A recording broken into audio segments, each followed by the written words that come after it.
Assalamualaikum warahmatullahi wabarakatuh. Kita dah masuk bahagian yang ketujuh daripada 8 bahagian. Bab 10, Matematik Pengguna, Pengurusan Kewangan, Matematik Tingkatan 4, KSSM. Jadi pada bahagian yang ketujuh ini, kita masih lagi pada standard pembelajaran 10.1.2. Tetapi pada bahagian yang ketujuh ini, kita nak fokuskan kepada matlamat kewangan jangka panjang.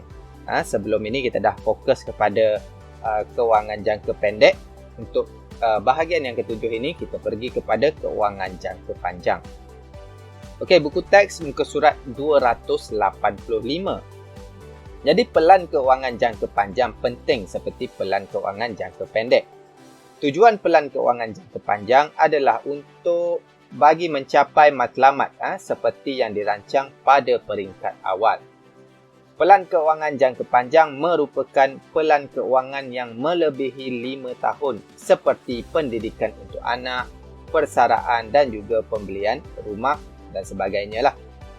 Okey, untuk membina pelan kewangan jangka panjang, aspek utama yang perlu diambil kira adalah seperti berikut. Dia ada 3 iaitu kadar inflasi, yang kedua kadar faedah dan yang ketiga kesihatan diri. Jadi ketiga perkara ini penting perlu diambil kira bagi membina pelan kewangan jangka panjang. Jadi semasa membina pelan kewangan jangka panjang adalah lebih baik jika kita mulakan tabungan lebih awal. Lagi awal lagi bagus. Hal ini kerana amalan ini selamat dan dapat membantu kita mencapai matlamat kewangan dengan cepat. Contohnya sebagai persediaan untuk persaraan. Okey, pelan kewangan jangka panjang yang dibina berbeza bagi setiap individu. Setiap orang berbeza pelan dia sebab bergantung kepada pendapatan, kesihatan dan sebagainya. Banyak faktor. Pendapatan seseorang individu ataupun gabungan pendapatan suami dan isteri membolehkan seseorang individu menyimpan simpanan bulanan yang mencukupi dalam tempoh masa yang lebih pendek. Jadi kalau gabungan itu dan juga pendapatan lagi tinggi, lagi cepatlah dia mencapai kewangan matlamat dia. Okey, kita tengok ini contoh 6 buku teks muka surat 285 lagi. Encik Said dan isterinya, ini Encik Said dan isterinya ingin membeli sebuah rumah dalam masa 6 tahun selepas mereka berkahwin. Jumlah pendapatan mereka ialah 8,000 dan perbelanjaan tetap dan tidak tetap ialah 6,500.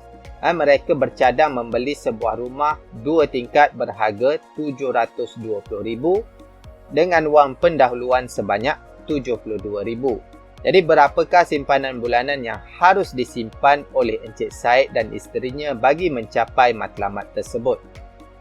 Okey, kita selesaikan yang pertama dahulu. Okey, berapa jumlah simpanan dia? 72,000 bahagi 6 tahun. Maksudnya dia perlu simpan sebanyak 12,000 setahun. Jadi secara bulanannya dia perlu simpan 1,000 sebulan. 12,000 bahagi 12 bulan, jadi dia perlu simpan 1,000 sebulan. Bagi keluarga Encik Said, jumlah simpanan bulanan sebanyak 1,000 sebulan bagi mencapai matlamat jangka panjang tidak sukar. Memandangkan pendapatan sebanyak 8,000, perbelanjaan 6,500. Jadi dia ada baki 1,500 lagi. Jadi simpan 1,000 sebulan tak ada masalah. Jadi soalan yang kedua, adakah Encik Said bijaksana dari segi pembelian rumah yang berharga 720,000 ini? Berikan justifikasi anda. Jadi dia tidak bijaksana lah. Walaupun Encik Said boleh membayar wang pendahuluan sebanyak RM72,000, namun ansuran bulanan rumah perlu dibayar membebankan beliau kerana jumlah perbelanjaan adalah tinggi. Jadi kita tengok bagaimana jumlah perbelanjaan ini mempengaruhi. Kita tengok di sini. Saya ada kalkulator dia. Okey, jadi kita tengok anggaran anggaran bayaran bulanan yang perlu Encik Said keluarkan untuk membeli rumah yang berharga RM720,000 ini. Anggaran saja. Jadi RM720,000 harga rumah. Jadi dia dah bayar pendahuluan RM72,000.